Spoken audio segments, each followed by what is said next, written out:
The alien came from a world far away.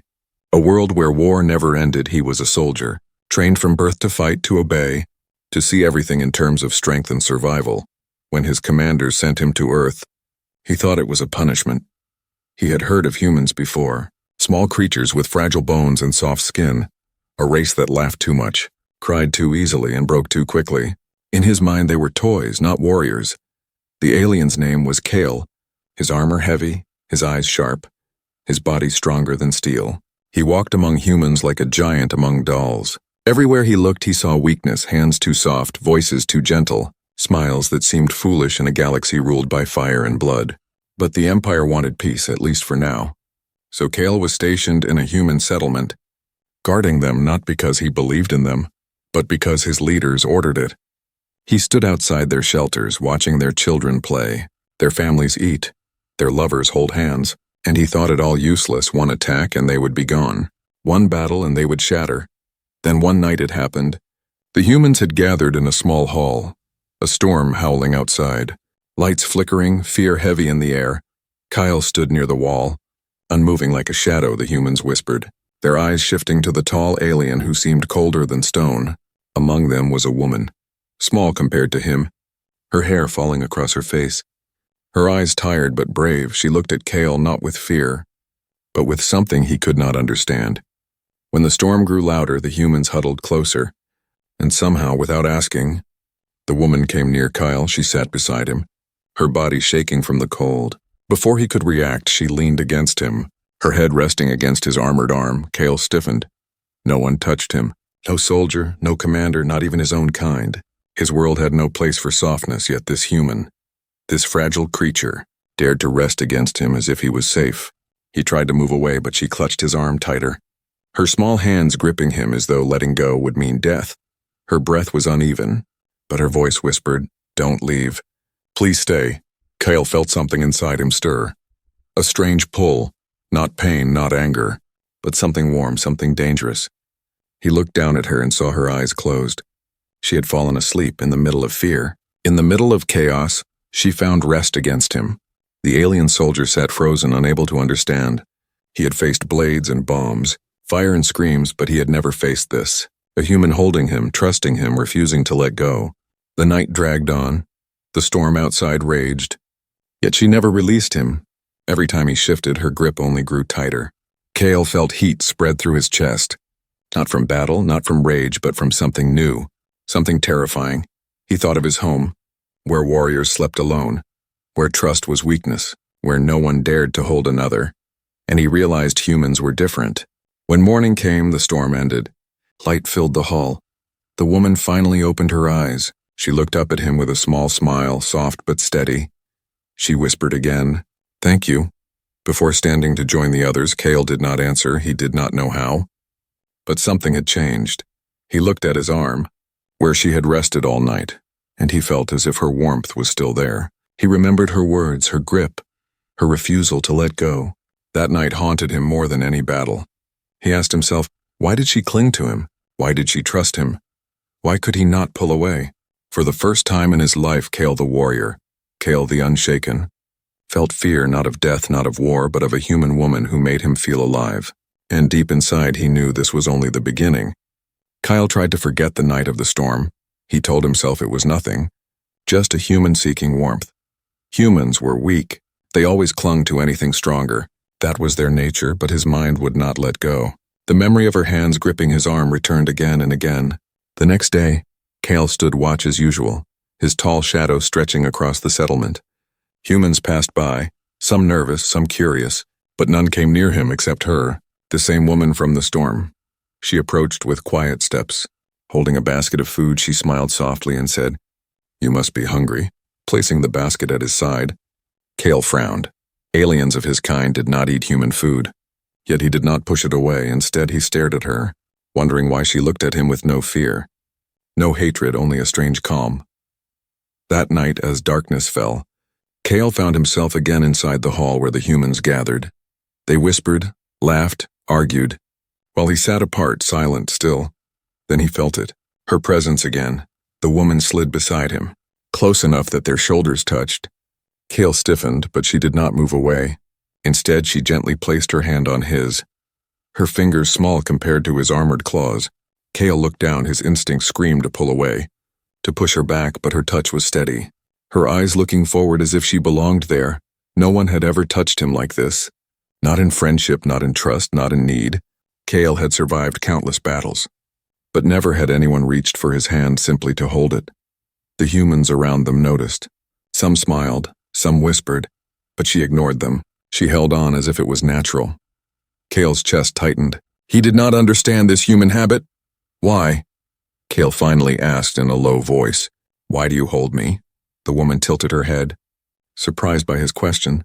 Because it feels safe, she said simply. Because you are strong and because I want you to know you are not alone. Not alone. The word struck him like a blade.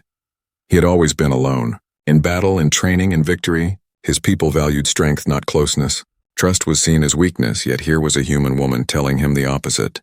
Telling him his presence meant safety.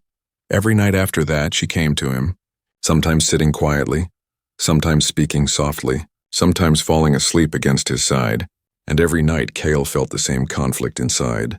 He wanted to pull away, but he could not. Her grip grew into a chain he did not wish to break. One evening, Cale left the hall early, trying to escape the strange pull she had over him. He walked alone into the empty streets, his armor glowing faintly under the moonlight, but footsteps followed him. He turned and saw her again, walking quickly to catch up. You shouldn't be here, Kyle said sharply. Humans are fragile. The night is dangerous. She only smiled and walked beside him. If it's dangerous, then I am safer with you, she answered, her hand brushing against his, and again she held on.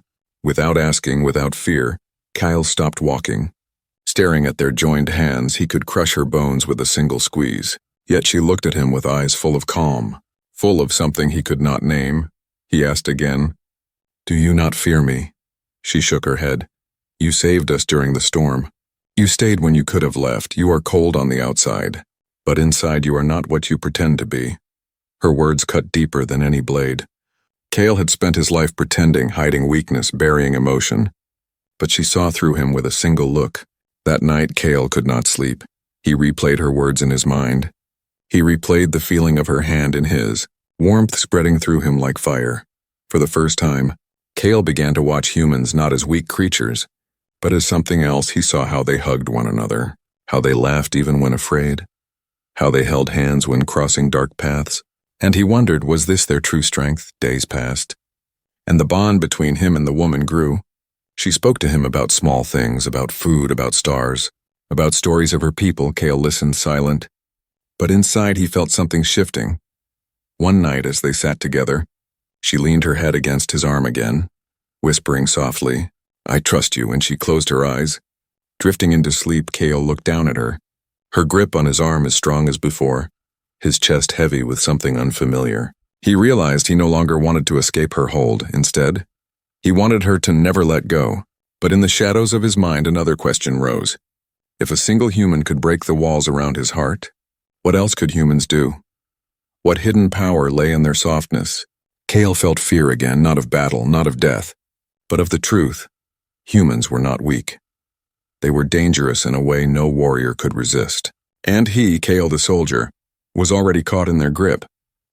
Cale could not escape his memories. They came like shadows in the night. Images of battle, screams of his comrades, the endless march of war. His people were raised in fire, children taught to fight before they learned to speak. Every scar on his body was proof of survival, every victory built on loss. When the woman held his hand, when she leaned against him, something inside Cale stirred, something he had buried long ago. The warmth of her presence pulled open doors he had locked forever, and memories came rushing through. He remembered his first battle, a field of smoke and ash, his commander shouting orders, his hands trembling as he held a weapon bigger than his own arm. He remembered the moment he struck down his first enemy, how cold he felt, how empty victory seemed. And then his brother, his only kin, falling in battle. Cale carried his body across the field. But no one comforted him, no one spoke a word, only silence. Because warriors did not cry, warriors did not grieve. They endured. They buried their pain under steel. Now, sitting in the small human hall, Cale felt the woman's head resting on his arm, her hand gripping his tightly, and he thought of that silence, that emptiness, and how different it felt here. The humans whispered to one another, laughed even when the night outside was dangerous. Children ran across the floor. Mothers scolded them softly. Old men told stories. Cale watched them all. Puzzled, he saw strength here, but not the kind he knew. Not the kind forged in blood. It was a strength made of connection.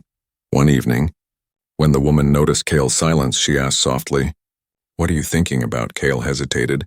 He had never spoken of his past, not to anyone, but her eyes were steady, waiting, and the words escaped before he could stop them. "War," he said, "always war." She did not flinch. She did not turn away. Instead, she nodded slowly. "You have seen much," she whispered, "more than any one soul should carry." Cale's chest tightened. No one had ever spoken to him like this, as if his burden mattered, as if his scars were not just signs of survival but proof of pain. The woman reached out again, her fingers brushing against his armor, then settling on his hand.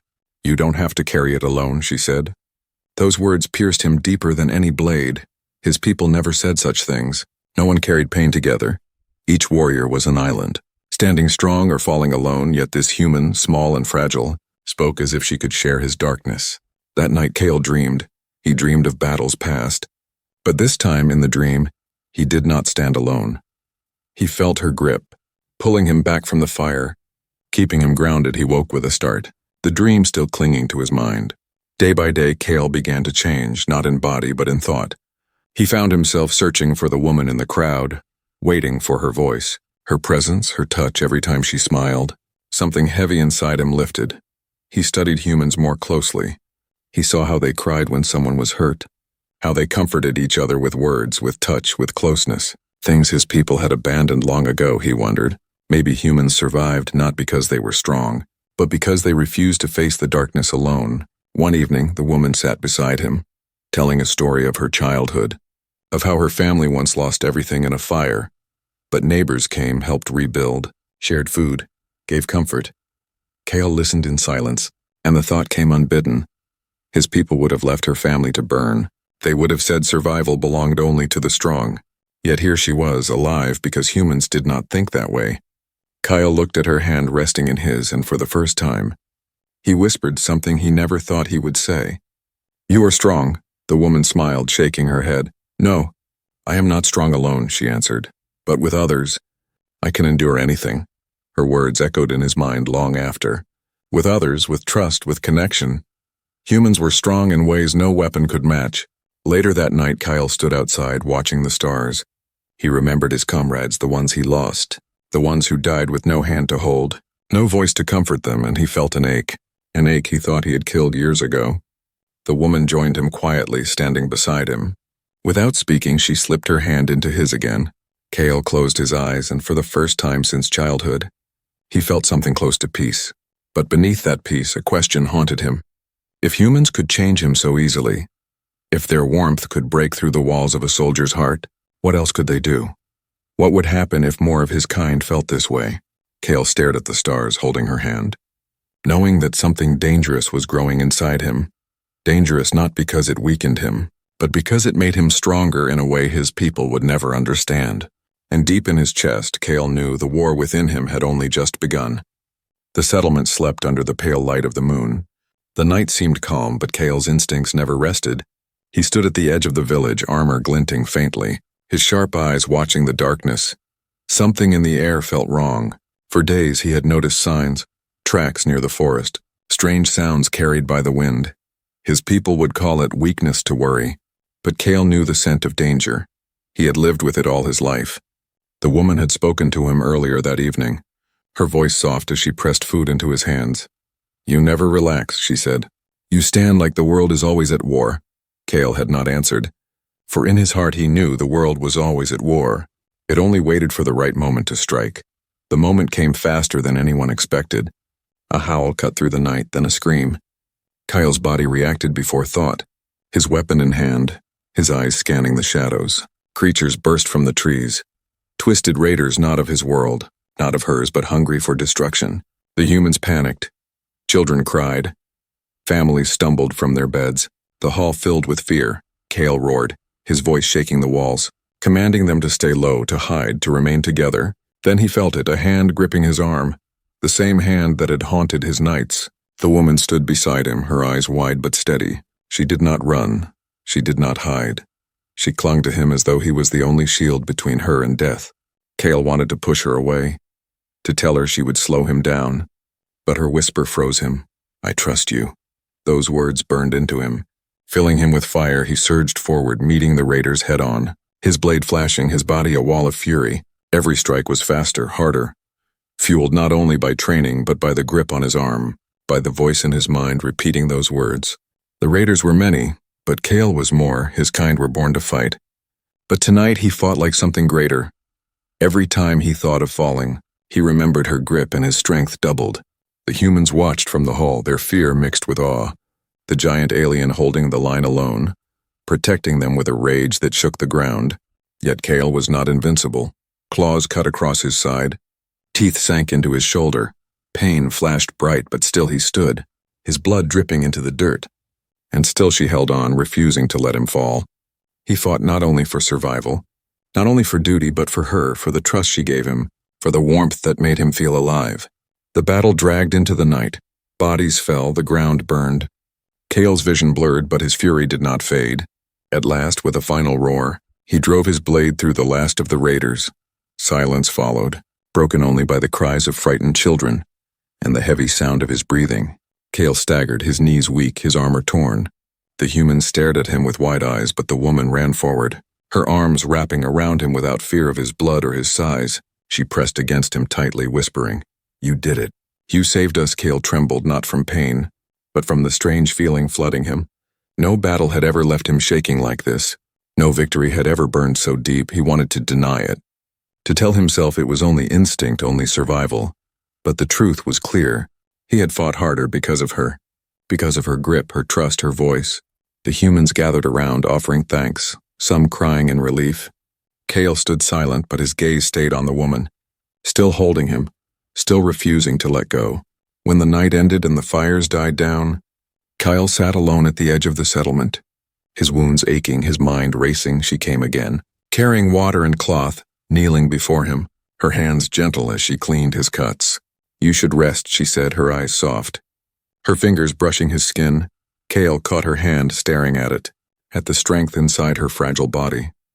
"Why do you stay?" he asked, voice low. "You could run, you could hide. But you stay," she smiled faintly.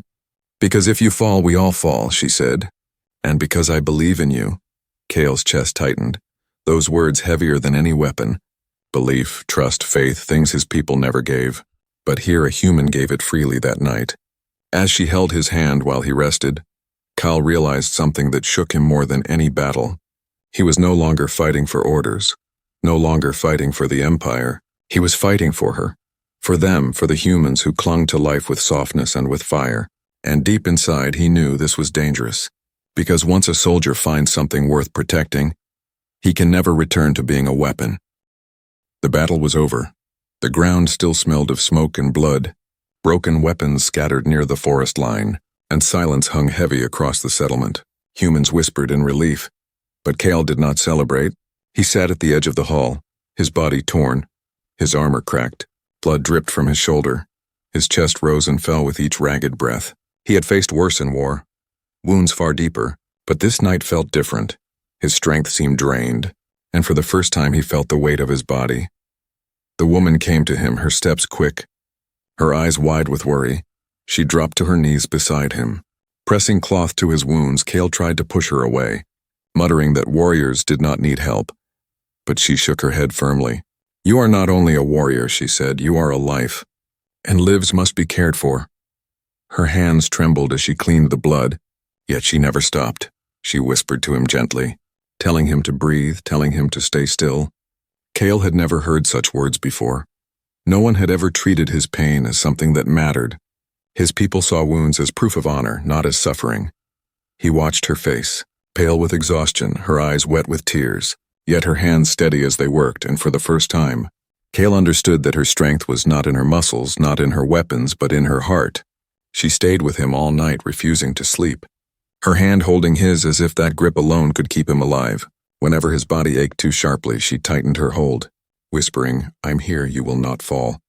Not tonight. Cale thought of his people again, of warriors who died alone, Their bodies left behind, their names forgotten. None of them had hands to hold. None had voices to comfort, and he realized how empty that strength truly was.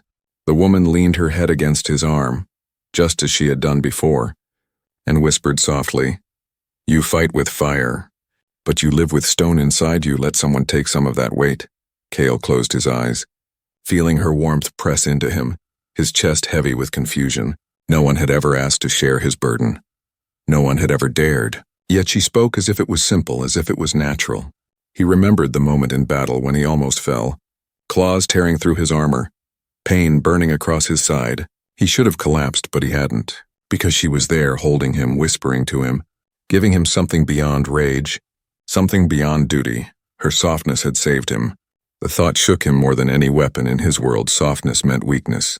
Compassion meant failure, yet here he was, alive because of it, stronger because of it. The next morning, as light broke over the horizon, Cale rose slowly, his body sore, but his spirit restless. The humans gathered, thanking him, offering food, bowing their heads. Cale gave no answer.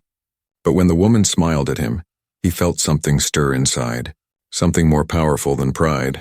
Later that day, Cale stood watching children play outside, their laughter filling the air. He wondered how such fragile beings could survive in a universe so cruel. Then he remembered the night before, her hand steady on his wounds, her voice pulling him back from darkness. Strength was not always in the blade, he thought. Sometimes it was in the hand that held yours when the blade cut too deep. The woman approached again. Carrying fresh cloths, she checked his wounds, insisting they be cleaned once more. Cale grumbled, but let her, his gaze fixed on her hands. So small, yet so unyielding. "You should rest too," he said, his voice rough. "You have not slept," she smiled faintly. "I will sleep when I know you are safe." Cale's chest tightened. Her words burned deeper than any scar. Safety. The idea felt strange to him. He had never been safe, never even thought of it. Yet here a human offered it without hesitation. As night fell again, Cale sat alone, staring at the stars. The woman joined him, sitting close. Her hand finding his without asking, he did not resist. Instead, he let her hold it, her grip steady, her warmth flowing into him. For a long time, neither spoke, silence wrapping them like a cloak. Then Cale whispered, almost to himself, "I do not fear death, but I fear losing this." The woman turned her head, her voice quiet but firm. "Then don't let go." Kyle stared at her, the meaning of her words sinking into him. Warriors were taught to let go of everything, to lose without regret, but she asked the opposite. She asked him to hold, to keep, to fight for something beyond survival. That night, Cale did not sleep. He sat awake, feeling her grip on his hand, his mind filled with questions. Was this what made humans endure? This softness, this connection, this refusal to let go even when the universe burned around them. And as dawn broke, Cale realized a truth he could no longer deny. The soft strength of humans was not weakness. It was power. A power his people could not understand. A power that had already taken root inside him. And he, Cale the soldier, did not want to let it go. The message arrived at dawn, a sharp signal from the skies. Cale's communicator glowed with the mark of his commanders. The cold voices of the Empire filled his ears. "Report," they ordered. "The humans are not your concern. You are there to observe, not to attach. Do not forget who you serve." Cale stood rigid, his chest tight. He gave a short report of the attack, the raiders, the danger, but he did not speak of her. He did not speak of the nights she held his hand, the moments that kept him alive. The voice on the other side grew harsh. "You are not one of them. Do not forget, humans are distractions, fragile and weak. Your loyalty is to us, not to their kind." The words struck Cale harder than any blade. His people saw connection as weakness, saw trust as chains, and yet he had begun to see the opposite. He had begun to feel it. When the signal ended, silence returned, but Cale's thoughts roared like thunder. His duty pulled him one way, his heart another. That evening, the woman found him standing alone outside the settlement. His face hidden in shadows, she walked to him without fear, her hand brushing his, her voice soft. "You look heavier than yesterday." Cale turned his head, his voice low. "My people do not want me here. They say you are a distraction. They say I must forget you." Her eyes widened. But she did not let go of his hand. Instead, she asked quietly, "And what do you want?" Cale had no answer. His mind torn. All his life he had followed orders. Duty was survival, obedience was life, but now, with her hand in his, he wanted something else, something he could not name. The woman smiled faintly, though sadness lingered in her eyes. You are free to choose, Kale. Maybe your people forgot. But you do not have to live like a weapon. You can live like a soul. Her words echoed inside him. A soul, the word felt foreign, strange, but also right. That night Kyle could not rest. He sat awake, watching her sleep in the hall, her body curled near him, her hand resting against his. Even in dreams she would not let go. He wondered what made her trust him so fully, what made her believe in a creature built for war. When the moon sank low, Kale remembered his commander's words again. Distractions, weakness, betrayal. He thought of his brother dying in silence, thought of the empty victories, and then he looked at her, at the peace on her face as she slept, and he felt torn apart. The next day the Empire's message returned. This time sharper. You will leave soon. Kale returned to the fleet, report on the humans. Their defenses, their limits, nothing more. Return, the word burned. Leave the humans, leave her. Abandon the strange warmth that had kept him alive. When she found him again that evening, Kyle told her of the order. His voice hard but trembling. They want me to leave. They want me to abandon this place. Abandon you. The woman listened in silence, then she reached out, her fingers slipping into his hand again, her grip firm. And what will you do? She asked softly. Kale looked at their joined hands, so small against his own yet stronger than any chain. I do not know, he admitted. She smiled faintly, her eyes shining with quiet fire. Then let me tell you what I see, she whispered. I see a warrior who is tired of being alone. I see someone who thinks he is cold, but inside carries more fire than he knows, and I see a choice, Kale. The choice to keep walking the path of emptiness, or to fight for something more. Kale's chest tightened. No commander had ever spoken to him like this. No voice had ever given him choice. The humans gathered again that night, singing softly to calm their children, repairing broken walls, sharing food despite hunger. Kale watched them, the way they clung to each other, the way they survived together, and he knew the Empire would never understand. When the woman leaned against him, whispering, I believe in you, Kale closed his eyes, her words burning into his soul. For the first time, he felt the weight of rebellion stirring in him, not rebellion against his people, but against the emptiness they forced upon him. The alien question had begun. Where did his loyalty truly lie? With the Empire that made him a weapon, or with the humans who made him feel alive? And as the night grew quiet, Kale realized the truth. He could no longer pretend. The next time the Empire called, his answer would not be the one they wanted, because deep inside he no longer feared betrayal of duty. He feared only one thing, losing the human who would not let go. The sky burned red as the enemy came, more raiders than before, their ships blotting out the stars. The ground shook as metal beasts landed near the settlement. Humans cried out in fear, the air filled with smoke and thunder. Kale stood tall at the edge of the village, his weapon in hand, his body still healing, but his spirit sharper than ever. The Empire's signal echoed in his communicator again, cold and commanding. Withdraw, leave the humans. Their fate is not yours. Kyle crushed the device in his fist, sparks flying, his voice low but firm. Their fate is mine. The woman ran to him, her eyes wide but steady, her hand reaching for his as always. She held on tight, refusing to let go. You are not alone, she whispered, her voice trembling but filled with fire. The first wave of raiders charged. Kale roared, his voice echoing through the night. He met them head on, his blade flashing, his armor dented but unbroken. Every strike carried the weight of his choice. He was no longer fighting for an empire. He was fighting for them, for her. Humans scrambled to defend themselves, throwing stones, swinging sticks, building barricades with desperate hands. Kale stood before them like a living wall. Every time he staggered, every time pain ripped through him, the woman was there gripping his arm, whispering, Stand, Kale, stand, and he did. The battle raged like fire, the raiders screamed, claws and steel clashing against Kale's might, but behind him the humans refused to break. They fought not with strength but with unity, mothers shielding children, fathers holding doors, elders guiding the young. Kale saw it, the true strength of humanity, not in muscle, not in weapons, but in their refusal to let each other fall. His fury grew, fueled by their courage. Fueled by her grip, he struck harder, faster, until the ground shook beneath his rage. The raiders fell one by one, shocked by the fire in his eyes, but the enemy was many, and Kale was only one, his armor shattered. Blood poured from fresh wounds. He dropped to one knee, his vision fading. The humans gasped, fear rising. The woman fell beside him, her arms around him, crying, "Don't leave, don't you dare leave." Kyle looked into her eyes, saw the tears, saw the fire, and something inside him refused to die. He pushed himself up, dragging his body forward, roaring with everything he had left. The humans rallied behind him, their fear turning into courage. They shouted, they fought, they refused to surrender. Kale felt their will fueling him, felt her hands holding him steady. With one final surge, Kale drove his blade into the leader of the raiders. The creature screamed and fell. The others hesitated, fear flashing in their eyes. Then they fled back into the darkness, their ships rising into the sky, leaving silence in their wake. The battle was over. The settlement stood broken but alive. Humans wept with relief.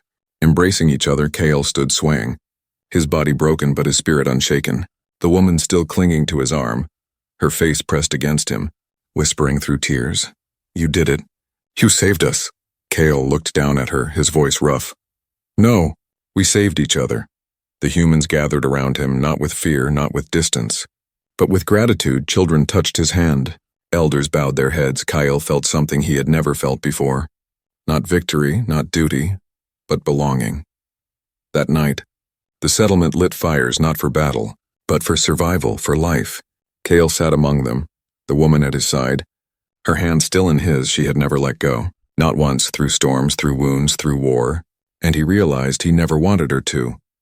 He thought of the Empire, of their cold orders, their emptiness, their endless wars, and he knew he could never return. His path had changed, his loyalty had shifted, his heart no longer theirs to command. The woman leaned her head against his arm, whispering softly, "You are home now." Kyle closed his eyes, feeling the warmth of the fire, the laughter of children, the hum of life around him, and her grip steady in his hand. He whispered back, "Yes, home." The stars above shone bright, the galaxy still full of war and darkness. But here, in this small human settlement, Kale found a truth no battle could give him. To his people, humans were weak, soft toys in a cruel universe. But Kale knew better. He had felt their strength, their fire, their unbreakable will, and in the hand that never let go, Kale found a strength greater than any empire, a strength he would protect forever.